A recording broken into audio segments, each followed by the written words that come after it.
design docs are functional. No difference. Depends on your organization. A lot of them say, oh, there is no difference. But functional, the way I always put it, functional is what will it do, right? And design is how will it do it. Okay. So you may get organizations that get very specific between the two. You technically should be, but because the what will it do doesn't have to define the how. See, so if in a good software development environment, you do your functional first and say, this is what it will do. We haven't even specified a method at all. And if you think about that, that gives you a lot of leeway. It gives you a lot of freedom to come up with a good solution. But there are organizations where they blend the two quite often. The design is mixed in. Well, it's going to be a web application. Well, you've already narrowed me down. Maybe web isn't what I need. Maybe you want it to be mobile, but you want it on a mobile phone, maybe for our particular client. I mean, you see what I'm saying? Is that once you start throwing design into the functional, you've already narrowed your scope. When we narrow our scope and we stick to one solution, we sometimes kill security on it. You know, think about this platform. Love my iPhone, but it's about the most insecure platform there is out there right now. Okay, it's can be jailbroken in about 2 seconds. So yeah, it's not a very safe platform right now. I certainly wouldn't do a lot of enterprise on it right now. It just wouldn't happen. So there goes my Apple stuff. Anyway, and Steve, if you're listening, you can still send me that iPhone 4 when it comes out. I'll say something nice for that. All right, so we get into, she breaks down a little bit in here, it helps if you understand some of the differences here. Let's talk object-oriented in a second here. We're going to jump a little bit for Sean, because Sean could go here for a while. I would suggest to you, this is one of those, there's a few units like this that I'm with Sean on. She's very detailed on this one, though the writing is really bad when we get to the end of the unit on the most recent edition. Like I said, it's hard to read at certain points because I can't tell. She changes headings on me without actually giving me a heading. Topic changes. So anyway, we talked about testing. All right, we mentioned a unit test. What's an integration test?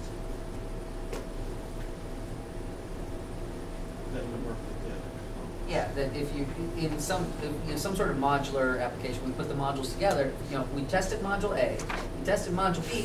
Now we're going to test module AB. There you go. Put them together exactly. Acceptance testing. What's that? Customer. Yeah. Well, whether it's internal or external, customer accepts it. Yeah, that one's obvious. Good. All right. Regression. That was a little bit weird. Regression goes hand in hand with something else we're going to talk about in a second here, which is change management. What's regression testing?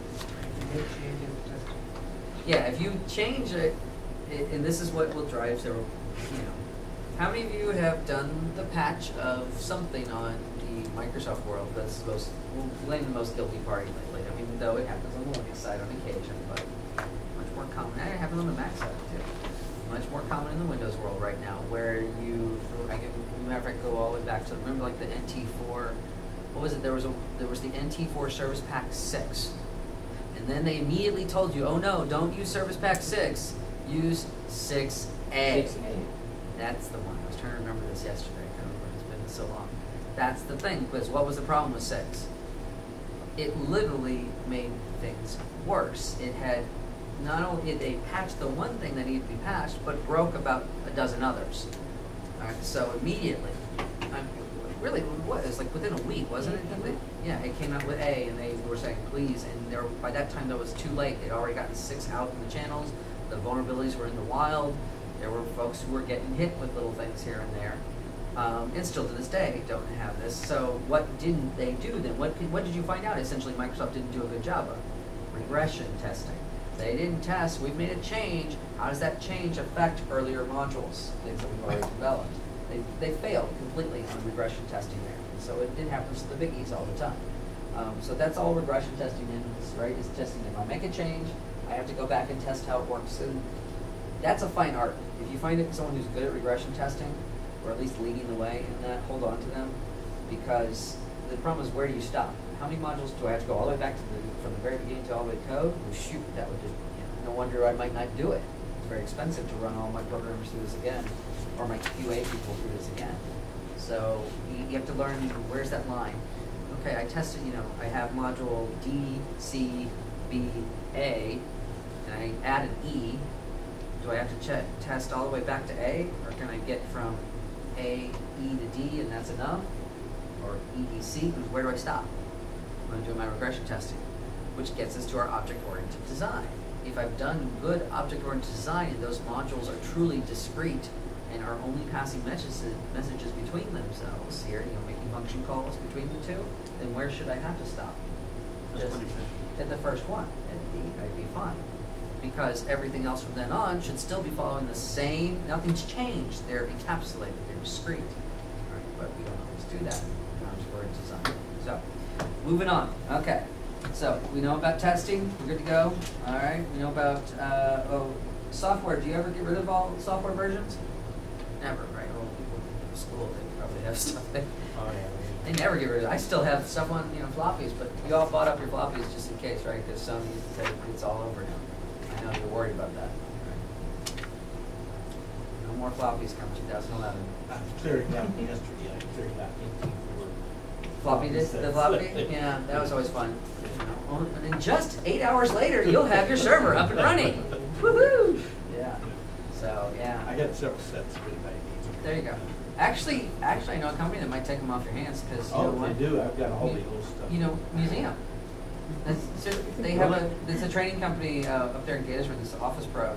They have on their wall here all sorts of things, and it really upsets me because they have my old cell phone. They have a laptop there, and I looked closely at the laptop, and I was like, "That's mine too." Wait a second. It was with the little ball control on the side, and it was 286 whatever back in the day. So. Talk to me later because I'm clearing out all my computers. I've got some old hard drives that first. You get the ginormous one. Oh yeah. I'll talk to them to expand their little museum. It's cute. It's on the wall. They're about this big, and they were, I think, 8 meg. Woo! Whoa! There you go. There's some awesome power there. All right.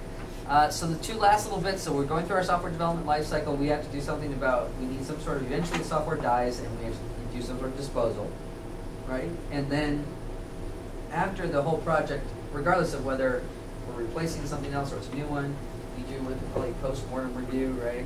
What's that? We all get together and say what? Yay, well, look how great we are. We rock. Or here's what we could have done better. Yes, sir. Lessons learned, yeah, something along those lines. Yeah, everybody's got something along those ways. Let's talk object-oriented design real quick here. If you're in Peter's book, he presents these things at the bottom of page 83, moving into 84. If you're in Sean's book, my page won't match because it looks like 966 for my edition for, is yours 5th or 4th? Mine's 4th. 4th? That's all 4th? I mean, I went out and shelled out a 5th thinking I'd be helping you guys out and I didn't need to. You just bought bigger pictures. I just got bigger pictures and thicker pages. That's what it is. Yeah, there's They say there's 20% more in that one, but there's nothing in there that's no different than the 4th. I tell people if you find a good third one, for the most part, really though, but it goes back again to what I'm saying, is you can't just rely on any one. The problem is people try to rely on just this, and it's overwhelming. And so she's caught on to that, and that's why she keeps expanding it every year. That's her model, is that I'll keep adding more to it, I'll keep adding more to it, and make it be the one. Yes, ma'am. Are we getting one problem? Yeah, the 4th is... You pick up the third. You probably pick up the 4th really cheap right now. Yeah, it's down to $30, $20. Yeah. 10 quarters. Yeah, get the 4th online, you'll be good. That will cover easily what you need to do. We mentioned that freepracticeexams.org, right? We talked about that website. If you can test at the hard and or the pro level consistently, test becomes a piece of cake for you. All right? Now realize though, again, anytime you take practice exams, understand who submits those practice exam questions. Other than there, I'm not even sure how well they're filtering out if you're a CISSP for that free practice exam. All right, so the thing is, like,